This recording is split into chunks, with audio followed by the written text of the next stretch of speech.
बोलो सतगुरुदेव की जय। जीव रूप एक अंतरवासा, अंतर ज्योति कीन प्रकाशा।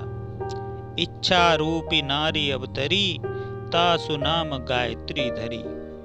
तेह नारी के पुत्र तीन भयऊ, ब्रह्मा विष्णु महेश्वर नाऊ। फिर ब्रह्मा पूछल महतारी, कोतर पुरुष के कर तुम नारी।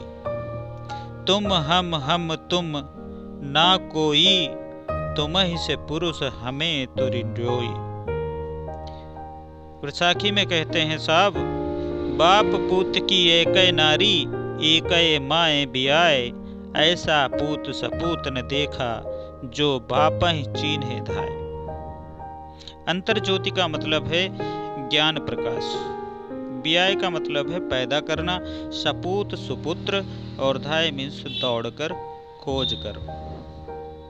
जीव स्वरूप निज तत्व मनुष्य के भीतर निवास करता है। उसने अपना प्रकाश फैला रखा है। मनुष्य के मन से इच्छा रूपी नारी का अवतरण हुआ, अर्थात उसने इच्छा प्रकट की और उसका नाम गायत्री रखा गया। गायत्री जो जीव की इच्छा रूपी नारी है, इससे तीन पुत्र पैदा हुए, जिनके नाम हैं ब्रह्मा विष्णु तथा महादेव। ब्रह्मा रजोगुणी क्रियाशील होने से उन्होंने माता से पूछा कि तुम्हारा पुरुष कौन है और तुम किसकी नारी हो। गायत्री ने उत्तर दिया कि तुम और हम तथा हम और तुम, बस यही हैं, अन्य नहीं। तुम्हारे सरीखे पुरुष हैं और हम ही तुम्हारी पत्नी हैं।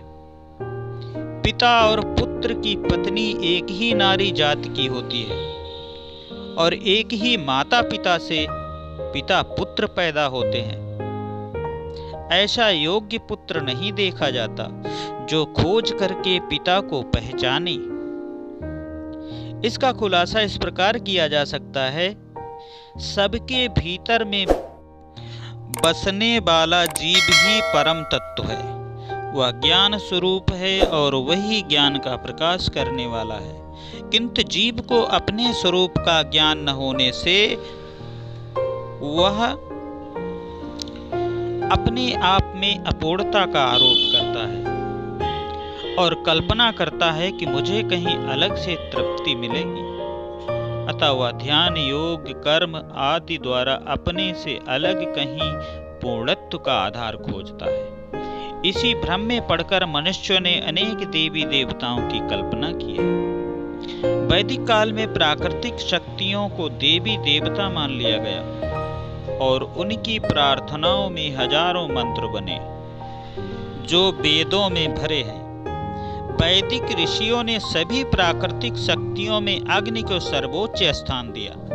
इसीलिए प्राचीनतम वेद ऋग्वेद का पहला मंत्र अग्नि शब्द से शुरू किया गया। अग्नि का महासमुच्चय सूर्य है। अतएव सूर्य की उपासना में प्रसिद्ध गायत्री मंत्र बना। जैसे हिंदी में सवैया, कपित, अरिल, चौपाई, दोहा आदि छंदों के नाम हैं, वैसे वेदों में गायत्री, जगती, त्रिशु, पंक्ति, बृहति, अनुस्प्रा तथा उष्णिक, ये 7 प्रकार के मुख्य छंद हैं।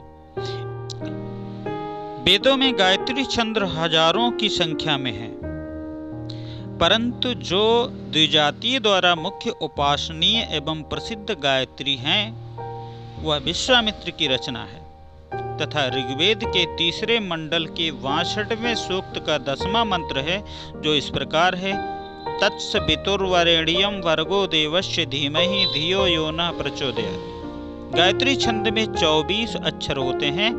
इसमें पूरे अक्षरों को गिना जाता है, आधे को नहीं। उक्त प्रसिद्ध गायत्री मंत्र में 24 अक्षर न होकर 23 ही है।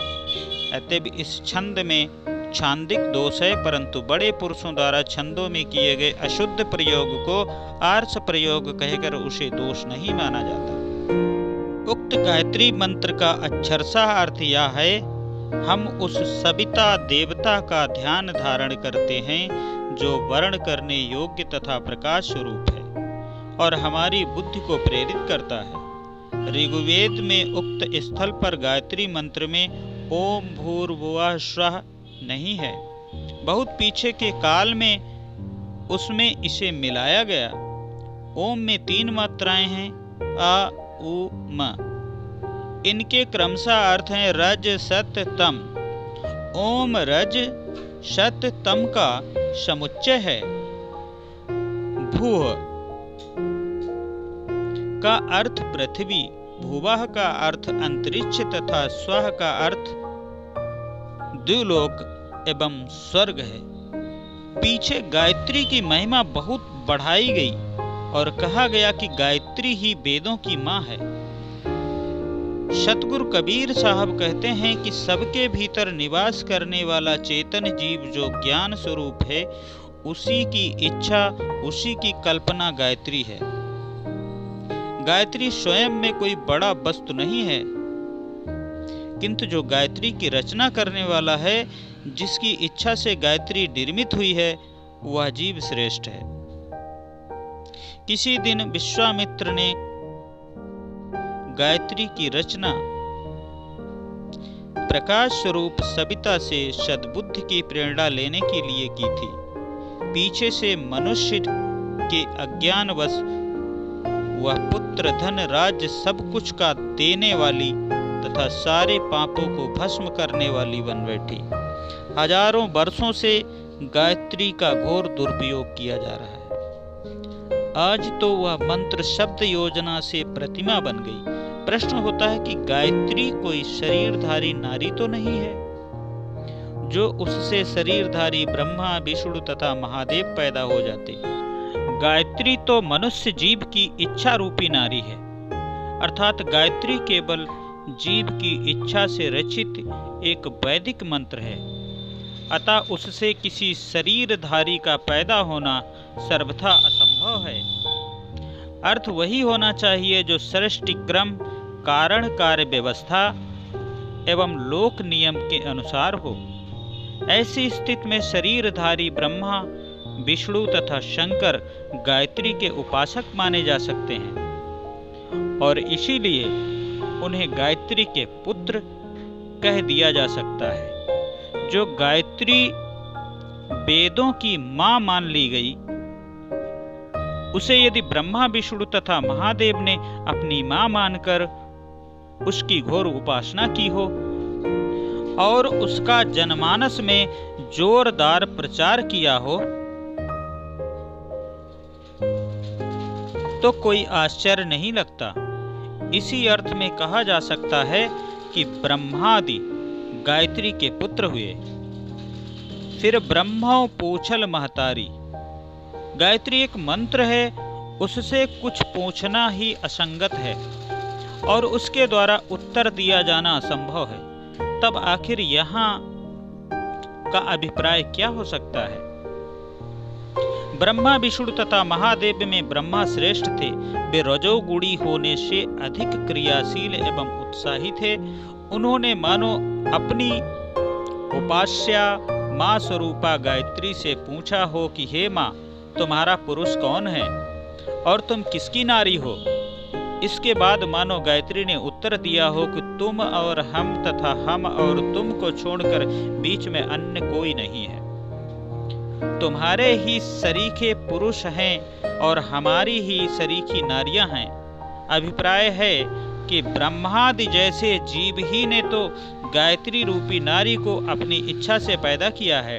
अतः गायत्री जैसे अनेक मंत्रों, धारणाओं, कल्पनाओं का जन्मदाता परम पुरुष जीव ही है और जीव ही अपनी इच्छा रूपी नारी में, कल्पनाओं में विमोहित होकर फंस जाता है। गायत्री ब्रह्मा को मानो उत्तर दे रही हो कि तुम जैसे चेतन पुरुष ही हम जैसी कल्पनाओं के जन्मदाता और उन्हीं में फंसकर स्वरूप को भूल जाने वाले हैं। बाप पूत की एक नारी, एक माए भी आए। ऐसा पूत सपूत न देखा जो बाप ही चीन्हे धाए। लोक व्यवहार में भी देखा जाता है कि पिता और पुत्र, इन दो पदों में ही संसार के सारे पुरुष हैं और इनकी पत्नियां एक जाति की नारी ही हैं। इस दृष्टि से बाप पूत की एक नारी कहना सार्थक है। इसी प्रकार एक माय ब्याह का भी अभिप्राय है। एक माता जाति से ही तो सबका जन्म होता है। आध्यात्मिक अर्थ होगा कि जीव की इच्छा रूपी जो नारी है वह उलटकर उसको विमोहन वाली है, अर्थात समस्त जीवों को व्योमोहित करने वाली एक इच्छा रूपी नारी है। एक ही माया मोह रूपी माता से सभी जीवों की जन्मादि संस्कृति चलती है। वही पुत्र सुपुत्र है जो खोज करके पिता को पहचाने, अर्थात वही देवधारी मानव प्रशंसनीय है जो संस्कृति स्वरूपा इच्छा रूपी नारी के जन्मदाता पिता को पहचाने। इच्छा रूपी नारी का जन्मदाता पिता कौन है, इसे समझने के लिए अलग नहीं जाना है। इसी रामायणी के आरंभ में कहा गया है कि मनुष्य के अंतर में निवास करने वाला जीव स्वरूप चेतन ही इच्छा रूपी नारी का जन्मदाता है। सतगुरु कबीर इस रामायणी में बताते हैं कि घट घट वासी जीव ही परम चेतन तत्व है। वह ज्ञान स्वरूप है। वह अपने आप को भूलकर इच्छा रूपी नारी को जन्म देता है। यह इच्छा चाहे मलिन विषय वासनाओं के लिए हो और चाहे कल्पित देवी देवताओं के लिए हो, दृश्य भाष ही में फंसकर जीव को अपने स्वरूप से भटकाने वाली है। वही मनुष्य प्रशंसनीय है जो इच्छा के जन्मदाता जीव के शुद्ध स्वरूप को पहचान कर इच्छा का त्याग करे और अपने शुद्ध चेतन स्वरूप में स्थित हो। प्रेमी सज्जनों, इस रामायणी में बताया गया है कि गायत्री एक मंत्र है जो जीव की ही इच्छा रूपी नारी है। जीव की इच्छा से जीव श्रेष्ठ है। गायत्री कृत्रिम शब्द योजना है, जीव उसका करता है। यद्यप जीव को चाहिए कि वह अपने ही बनाए जालों में न फंसे, वह अपनी गरिमा को पहचाने।